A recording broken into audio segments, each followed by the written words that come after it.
खूबसूरत गांव के किनारे एक चालाक कुत्ता शेरो रहता था। वो न सिर्फ अपनी तेज दौड़ की वजह से मशहूर था, बल्कि अपनी जहानत की वजह से भी सब जानवरों में मकबूल था।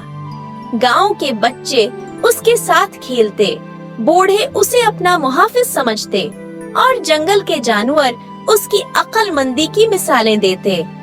एक दिन शेरो जंगल में घूम रहा था कि अचानक उसे एक चमकदार गेंद मिली। ये कोई आम गेंद नहीं थी। जैसे ही उसने गेंद को छुआ, वो हल्की सी रोशनी से जगमगा उठी। शेरो हैरान रह गया और सोचने लगा, ये गेंद आखिर किसकी हो सकती है और इसमें ऐसा क्या खास है। शेरो ने गेंद को अपनी नाक से हल्का सा धिका दिया और हैरत अंगेज तौर पर गेंद हवा में बुलंद हो गई और खुद ब खुद घूमने लगी। फिर वो जमीन पर गिरी और जैसे ही शेरो ने उसे दोबारा छुआ, एक नर्म आवाज सुनाई दी, मैं एक जादुई गेंद हूँ। जो भी मुझसे सच्चे दिल से मदद मांगेगा, मैं उसकी मदद करूंगी।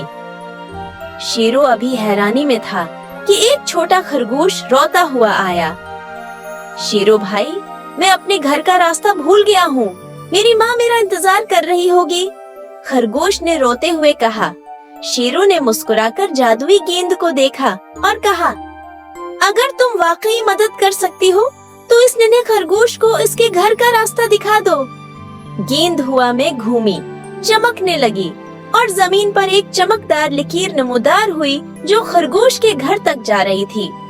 खरगोश खुशी खुशी अपने घर की तरफ दौड़ गया और शेरो का शुक्रिया अदा किया। कुछ दिन बाद शेरो जंगल के करीब दरिया के किनारे टहल रहा था कि अचानक उसे शोर सुनाई दिया। उसने देखा कि एक गांव का बच्चा दरिया के दरमियान एक पत्थर पर खड़ा था और पानी का बहाव तेज हो चुका था। बच्चा खौफ से रो रहा था क्योंकि वो दरिया पार नहीं कर सकता था। शेरो फौरन जादुई गेंद के पास गया और कहा, हमें उस बच्चे को बचाना होगा। गेंद चमकी और अचानक दरिया के पानी में से चंद पत्थर नमूदार हो गए जो एक पल की तरह नजर आ रहे थे। बच्चा इन पत्थरों पर चलता हुआ महफूज किनारे तक पहुंच गया। सबने हैरानी से शेरो की अक्ल और हमेशा की याद रखी, जादुई गेंद की ताकत को देखा और खुशी से तालियां बजाएं। एक रात जब शेरो अपने घर में आराम कर रहा था तो एक लालची बंदर टोपो ने चुपके से उसकी जादुई गेंद चुरा ली। अब यह गेंद मेरी है, मैं जो चाहूंगा वही होगा, टोपो ने खुश होकर कहा। लेकिन जैसे ही उसने गेंद से कोई गलत ख्वाहिश की, गेंद मध्यम पड़ने लगी और काम करना बंद हो गई। जादुई गेंद सिर्फ सच्चे और नेक दिल लोगों के लिए थी। शेरो को सुबह पता चला कि गेंद चोरी हो गई है। वो समझ गया कि ये जरूर टोपो की हरकत होगी।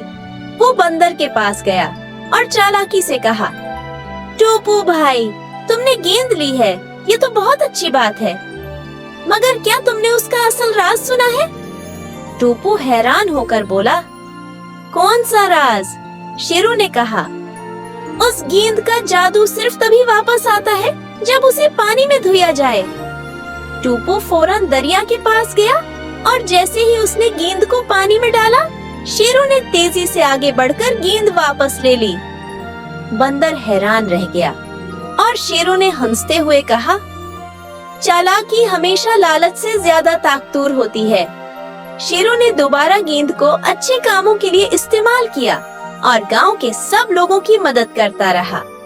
जादुई गेंद और शेरो की चालाकी ने सबको सिखाया कि अक्ल, नेकी और ईमानदारी हमेशा कामयाबी होती है, दिलाती है, जबकि लालच और चोरी इंसान को नुकसान पहुंचाती है।